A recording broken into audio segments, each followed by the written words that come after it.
perched at the foot of Navajo Mountain in Utah. It's the world's largest natural bridge and a popular destination for hikers.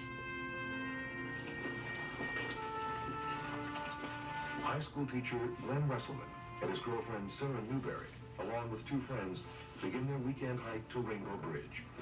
This is a great trail, and Sarah has never seen it, so I wanted to take her down there so she could see the bridge and see the terrain. There's some beautiful canyons there. Light rain is predicted, but in the spring, weather on Navajo Mountain is notoriously unpredictable.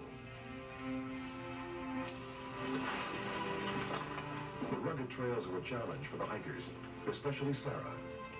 It was hard to get footing, hard to keep footing, at least for me. I'm not an experienced hiker, so I was hurting almost immediately. But the rough terrain proves too much. Sarah slips on a loose rock and twists her ankle. It hurt, but it wasn't anything bad enough for me to stop. And I just thought I'd walk it off. 6 hours into the hike, they reach a very steep part of the trail. The angle that my feet were when we were walking just killed me. I was in too much pain to keep going. Glen and Sarah decide to camp for the night to give her swollen ankle a chance to heal. Alright. Bye, guys. See ya. See ya. Their two friends, Jerry and Kelly, continue onwards to Rainbow Bridge. The group will meet up tomorrow and hike out together. Glen and Sarah are just settling in when they see another hiker approach. I was amazed that a gentleman his age could move that fast with a big pack. It's Bob Reed, a 61-year-old marathon runner and experienced outdoorsman. A year ago, I had gone to Rainbow Bridge on a real short in-and-out trip. And it kind of builds a little fire that doesn't go out. And it's one of the last places to be explored in the United States, and I'm kind of an explorer, pathfinder type person.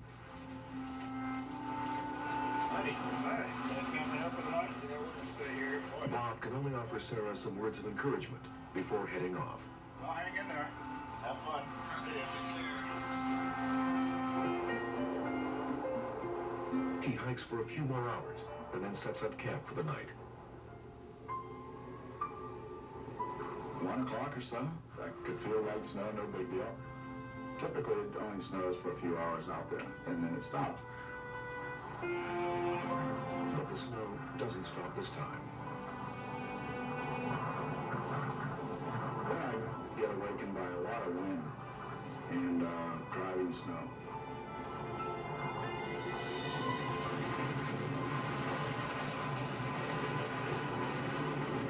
The sudden shift in weather doesn't surprise Bill Alder, a meteorologist with the National Weather Service in Utah.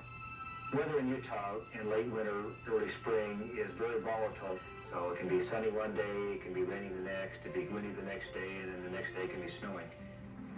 The jet stream is the driving force behind most of the storms which sweep across the continent, carrying moisture inland from the Pacific Ocean. In this case, a particularly cold pressure system broke off from the jet stream flow. The moist air it carried at lower levels slammed into the 10,000-foot peak of Navajo Mountain. As the moist air was forced upwards, it cooled and started to release its cargo of moisture as snow. Around that Navajo Mountain to the Rainbow Bridge area, your elevation varies from 3,000 to 6,000 feet. When the cold air comes in, it's not unusual to have snow down to that elevation, say around 4,000 feet.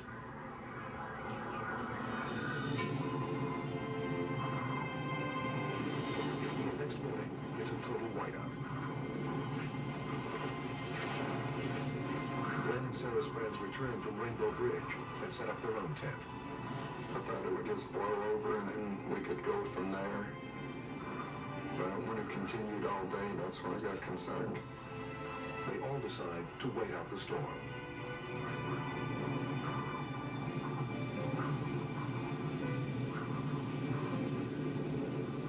Further up the trail, Bob is also concerned. He begins to hike out.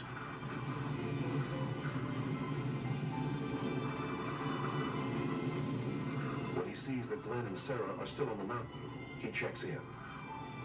Sarah's foot was not doing well. He said he would hike out and go get some help for us. I took off up this really rough trail, one of the steepest trails I've ever hiked up. It really started getting cold, and the snow started coming down heavy. I could barely see the side of the mountain. The trail's very narrow, washed out, and I couldn't see it. And you could step on a small boulder or rock, and you could fall down the side of the mountain.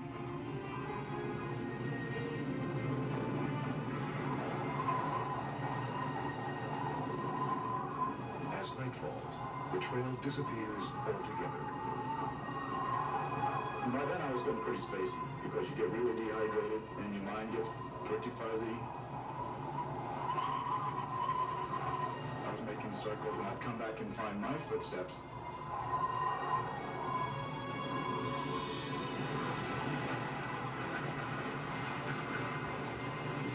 The campers have their own battle with the storm.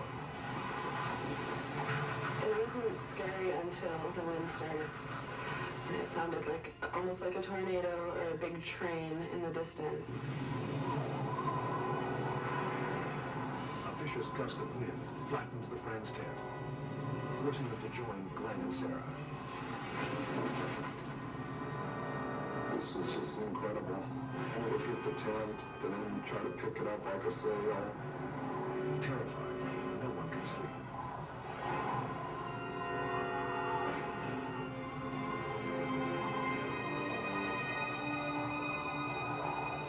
Struggling through the worst of the storm, Bob relocates the trail. To really do justice to this and to help people, I somehow have to get out no matter what. 6 hours after leaving camp, he finally reaches the truck. The storm started picking up. I said, there's just no way I can drive out tonight. It would be crazy because I'd probably go off the road. He'll have to wait until daybreak.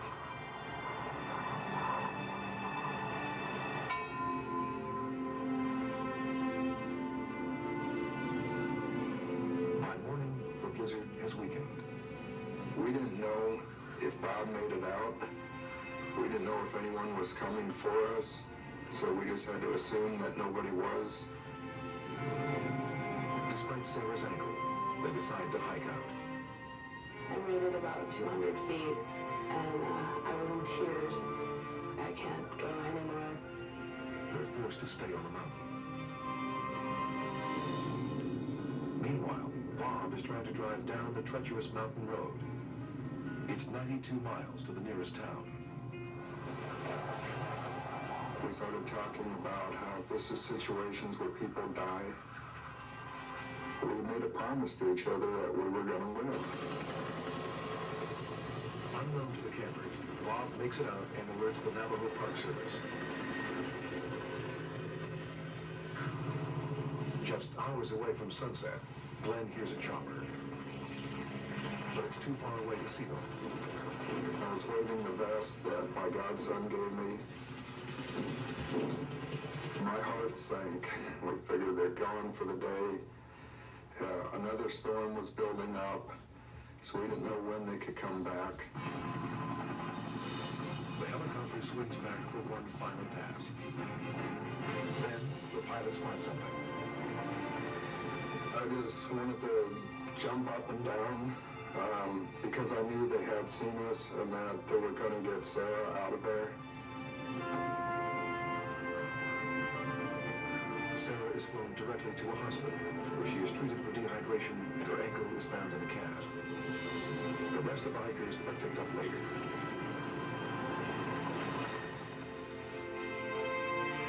Both Sarah and Glen are grateful to Bob for risking his own life to save theirs. He's an amazing man. He made it out under some very difficult conditions, and he did all the right things. You get a lot of wisdom from these things, and that's the important stuff. I'm 61 years old. It lets me know I'm really not getting that old. I still feel like a 20-year-old, except really a lot wiser.